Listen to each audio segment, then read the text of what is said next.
Ataki padaczki potrafią trwać godzinę. Syn trafia wtedy na orion. Kiedy jego płuca się zaleją, nie będziemy w stanie go uratować. Nawet lekarze tak powiedzieli. Jestem mamą Leonidasa.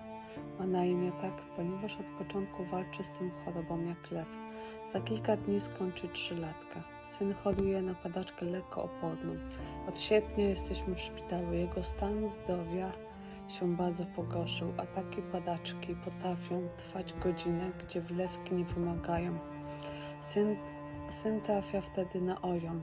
Syn się zalewa. Bez asystora kaszlu nie będzie funkcjonować. Boję się bardzo. Kiedy jego płuca się zaleją, nie będziemy w stanie go uratować. Nawet lekarze tak powiedzieli.